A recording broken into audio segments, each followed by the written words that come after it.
सबको मेरा नमस्कार हो।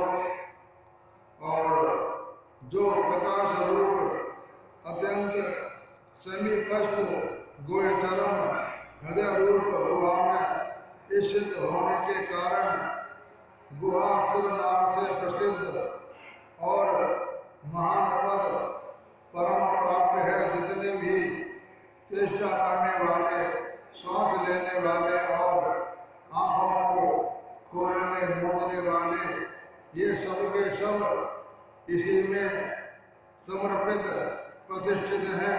इस परमेश्वर को तुम लोग जानो जो सत और असत है, सबके द्वारा वर्ण करने योग्य और अतिशय श्रेष्ठ है।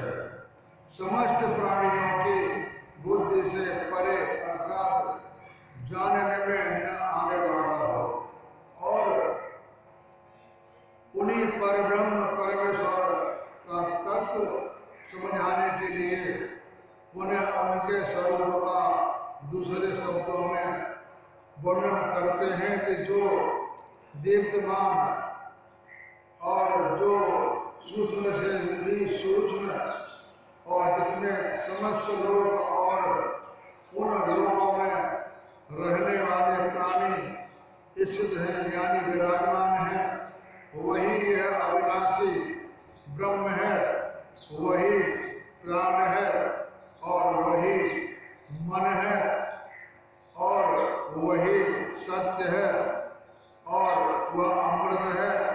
हे प्यारे, उस वेदने योग्य लक्ष्य को तू वेद यानी उसकी तरफ आगे बढ़ने की कोशिश करो। उपनिषद में वर्णित प्रणव रूप कहते हैं ओम को। महान अस्त्र धनुष को लेकर उस पर ही निश्चय ही उपासना द्वारा तीक्ष्ण किया हुआ बाण चढ़ाए भावपूर्ण चित्त के द्वारा उस बाण को खींचकर हे प्रिय उस परम अक्षर पुरुषोत्तम को ही लक्ष्य मानकर वेधे। और यह ओंकार ही धनुष है, आत्मा ही बाण है, पर ब्रह्म परमेश्वर ही उसका लक्ष्य है कहा जाता है। प्रमाद रहित मनुष्य द्वारा ही वेद जानने योग्य, अतः उसे भेद कर वाणी की तरह उस लक्ष्य में तन्मय हो जाना चाहिए। इस परमेश्वर के स्वरूप का वर्णन करते हुए प्रमाद रहित और विरक्त होकर के उसे जानने के लिए श्रुति कहती है कि जिसमें धो कहते हैं स्वर्ग को, पृथ्वी और अनेक मीट का आकाश तथा समस्त प्राणों के सहित मन गुदा हुआ है, उसी एक सबके आत्मा रूप परमेश्वर को जानो और दूसरी सब बातों को सर्वथा छोड़ दो। यही अमृत का सेतु है।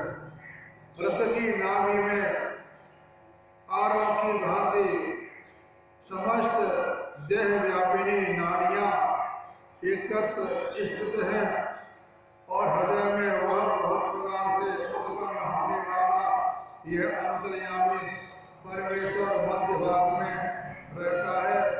हमारे शरीर में केवल 72,000 नाड़ियां होती है। उन 72,000 नाड़ियों के अंतर्गत ही हमारे हृदय में 101 नाड़ी होती है। उसमें से एक नाड़ी हमारे दिमाग यानी इस जगह पर आती है, वह यहाँ पर आकर के बुद्धि को विकास करने में हमें ताकत देती है और तुम लोगों का कल्याण हो।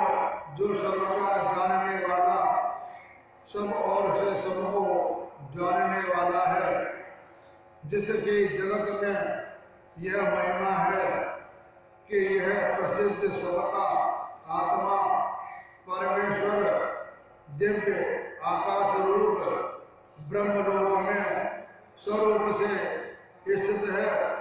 सबके प्राण और शरीर का नेता यह परमात्मा मन से व्याप्त होने के कारण मनोमय है और हृदय कमल का आश्रय लेकर अन्नमय स्थूल शरीर में प्रतिष्ठित है और जो आनंद स्वरूप यानी आनंद स्वरूप अविनाशी पर ब्रह्म सर्वत्र प्रकाशित है, यानी सब जगह प्रकाश दे रहा है।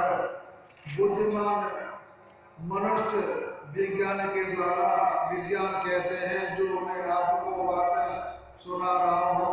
यहाँ पर माइक लगा हुआ है और मशीनें लगी हुई हैं, जिसे कहते हैं विज्ञान।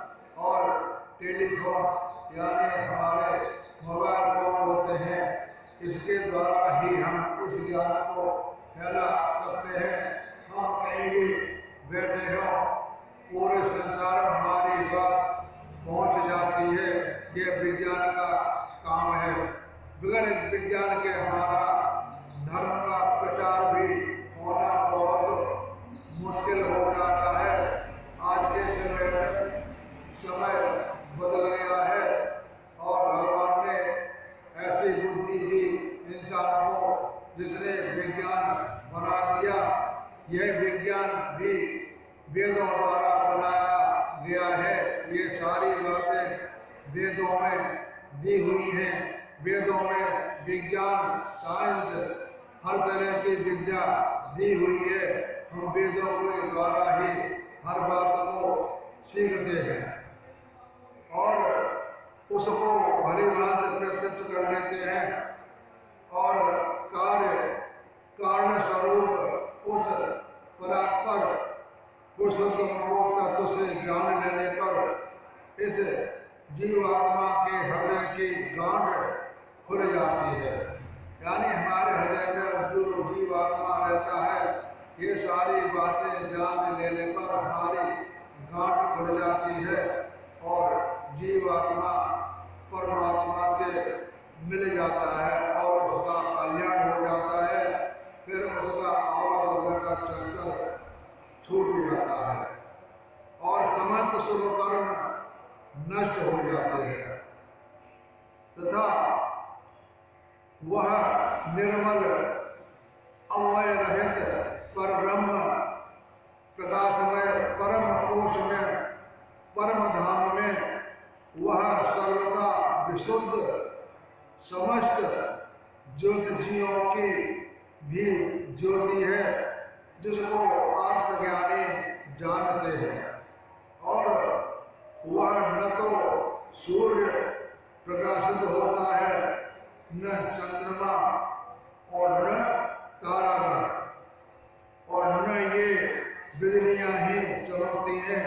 यानी ये सारे काम ब्रह्म के द्वारा ही होते हैं। फिर इस अग्नि के लिए तो कहना ही क्या, क्योंकि उसके प्रकाशित होने पर उसके पीछे उसी के प्रकाश से प्रकाशित होते हैं और उसी के प्रकाश से यह संपूर्ण जगत प्रकाशित होता है। यह अमृत स्वरूप पर ब्रह्म ही सामने, ब्रह्म ही पीछे, ब्रह्म ही दाएं और तथा बाईं ओर, नीचे की ओर तथा ऊपर की ओर भी फैला हुआ है। यह जो संपूर्ण जगत है, यह सर्वश्रेष्ठ ब्रह्म ही। कहने का मतलब यह है कि जो कुछ है सो ब्रह्म है। आगे पीछे ऊपर नीचे चारों तरफ ब्रह्म का ही आवरण बना हुआ है। उस ब्रह्म के बीच में हम बैठे हुए हैं, अपना जीवन यापन कर रहे हैं। जो कुछ है सो ब्रह्म ही है। एक साथ रहने वाले, परस्पर सका भाव रखने वाले पक्षी, जीवात्मा और परमात्मा एक ही वृक्ष का आश्रय लेकर रहते हैं। हमारा शरीर वृक्ष हो गया। इस शरीर के अंदर ही दो पक्षी रहते हैं, एक जीवात्मा और परमात्मा। उन दोनों में से एक तो उस वृक्ष के सुख दुख रूप कर्म फलों का स्वाद लेकर उपभोग करता है और दूसरा न खाता हुआ केवल देखता रहता है। वह है ब्रह्म। जीवात्मा सब कुछ खाता रहता है, जीवात्मा कुछ खाता पीता नहीं है। यही अंतर है आत्मा और परमात्मा में।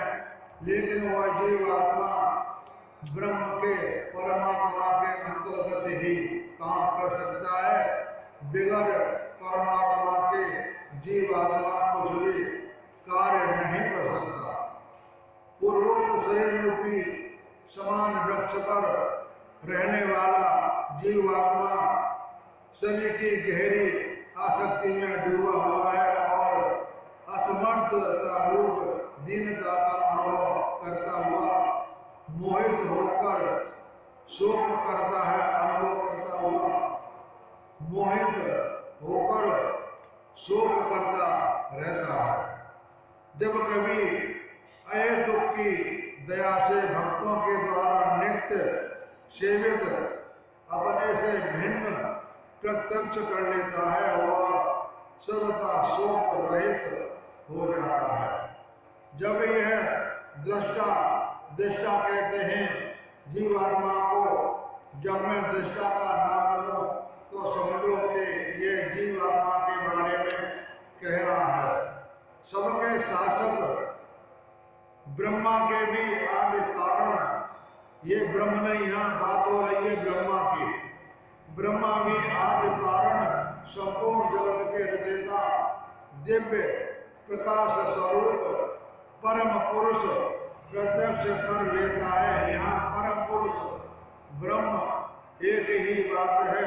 उस समय पुण्य पाप दोनों को भली भांति हटाकर निर्मल हुआ वही ज्ञानी महात्मा सर्वोत्तम समता को प्राप्त कर लेता है। यह परमेश्वर ही प्राण है जो सब प्राणियों के द्वारा प्रकाशित हो रहा है और इसको जानने वाला ज्ञानी अभिमान पूर्वक बढ़ बढ़कर बातें करने वाला नहीं होता। यथा योग्य भगवत प्रीत्यर्थ कर्म करता हुआ सबके आत्मरूप अंतर्यामी परमेश्वर में ही खेल करता रहता है।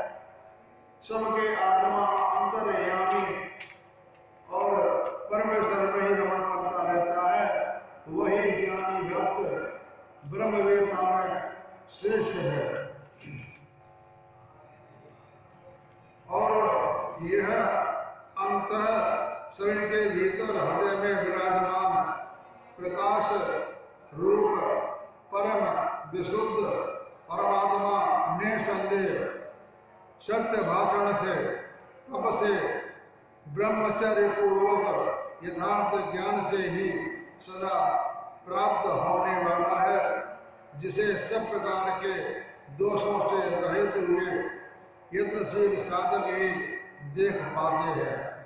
सत्य ही विजयी होती और झूठ नहीं, क्योंकि यह देवयान नामक मार्ग सत्य से परिपूर्ण है, जिससे पूर्ण काम ऋषि लोग गमन करते हैं, जहाँ वह सत्य स्वरूप पर ब्रह्म परमात्मा का उत्कृष्ट धाम है और वह पर ब्रह्म महान दिव्य है और अचिंत्य स्वरूप है तथा वह सूक्ष्म से भी अत्यंत सूक्ष्म रूप से प्रकाशित होता है तथा वह दूसरे से भी अत्यंत दूर है।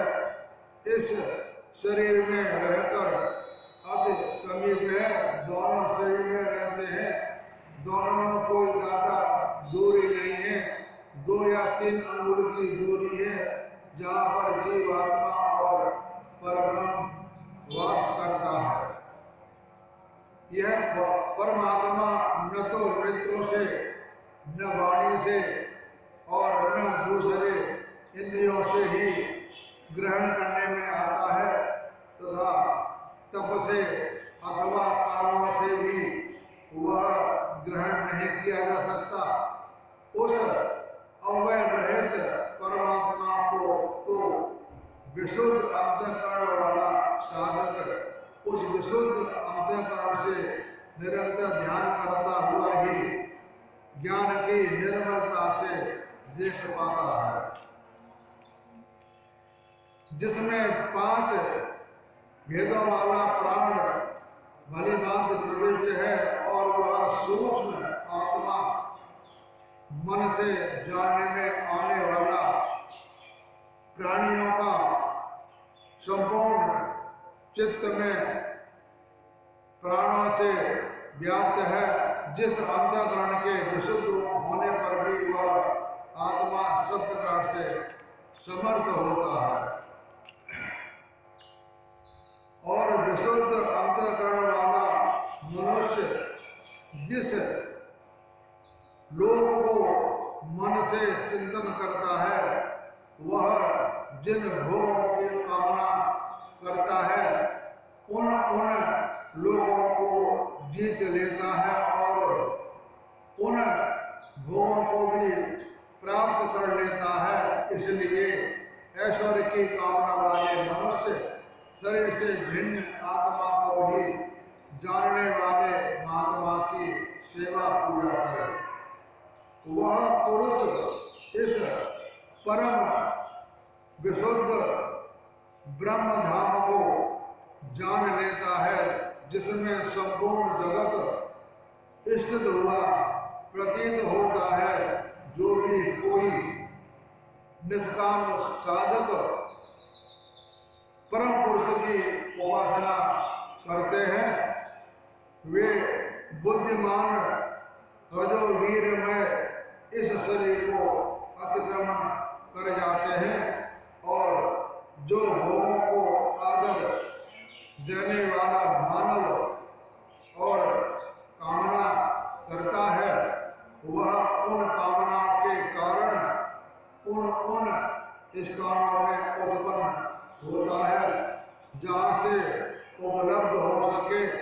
जो पूर्ण काम हो चुका है, उस विशुद्ध अंतःकरण वाले पुरुष की संपूर्ण कामनाएं यही सर्वथा विलीन हो जाती है और यह आत्मा परब्रह्म परमात्मा न तो प्रवचन से, न बुद्धि से और न बहुत सुनने से ही प्राप्त हो सकता है। यह जिसको स्वीकार कर लेता है उसके द्वारा ही प्राप्त किया जा सकता है। यानी हम कितने ही किसी के द्वारा बातें सुन ले, कुछ भी कर ले, लेकिन यह सब कुछ ब्रह्म की कृपा से ही प्राप्त किया जा सकता है। अगर उसकी कृपा नहीं है तो हमारे पल्ले कुछ नहीं पड़ेगा। हम इसका सुनेंगे और उसका निकाल देंगे, फिर अपने उलझन में लग जाएंगे, 99 के चक्कर में लग जाएंगे कि 100 की गिनती पूरी कब हो, 100 की गिनती पूरी कब हो।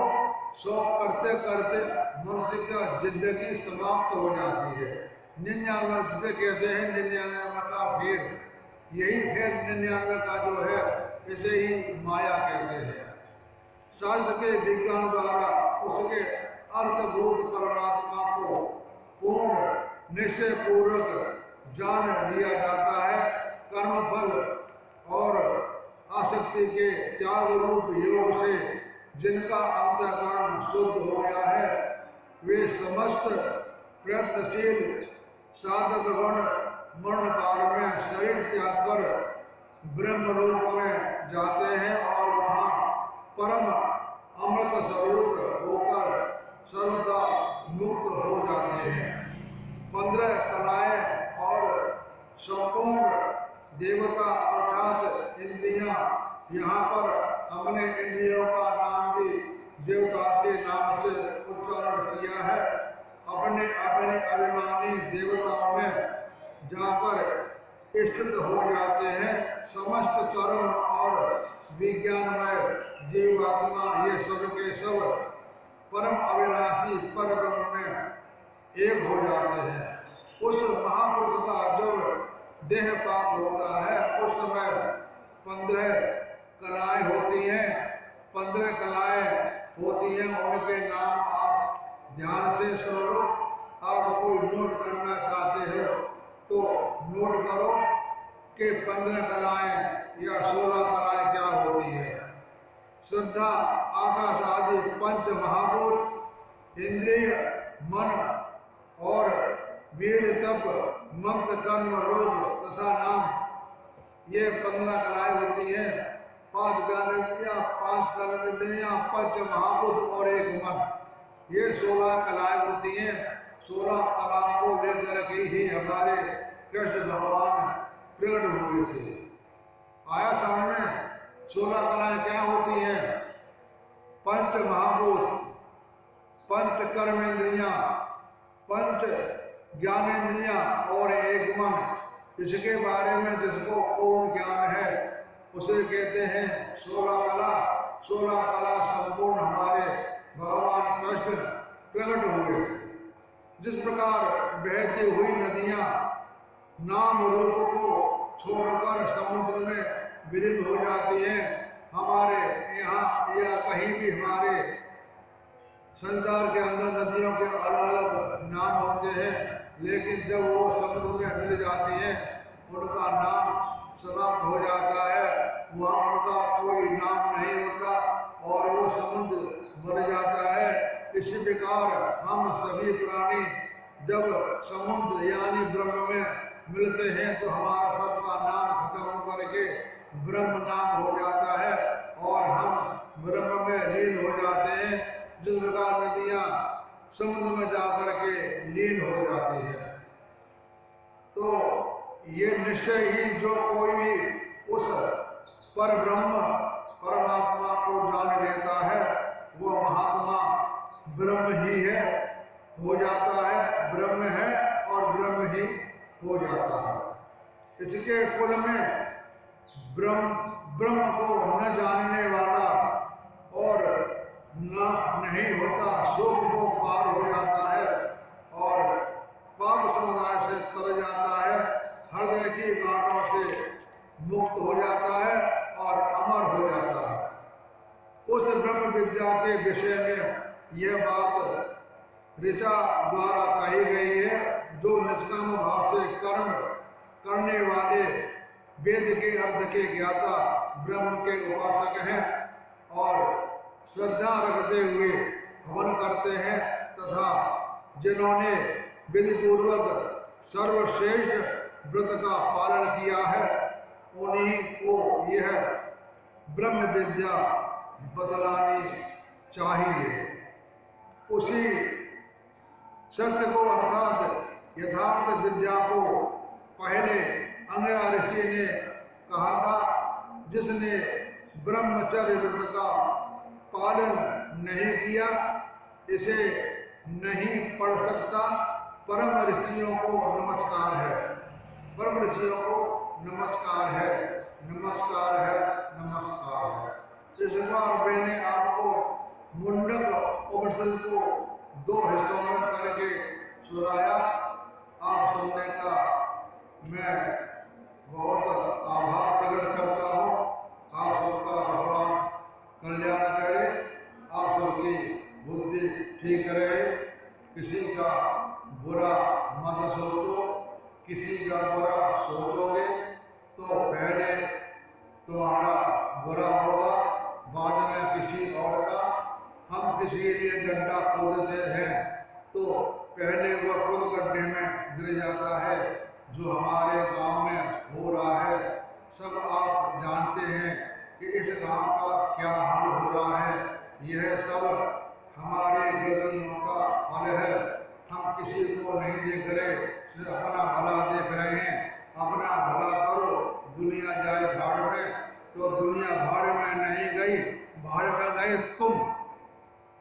इसलिए किसी का बुरा मत सोचो, किसी का बुरा मत कहो, कोई बुरी बात मत सुनो। ये सब अब मैं आप सबको नमस्कार करता हूँ।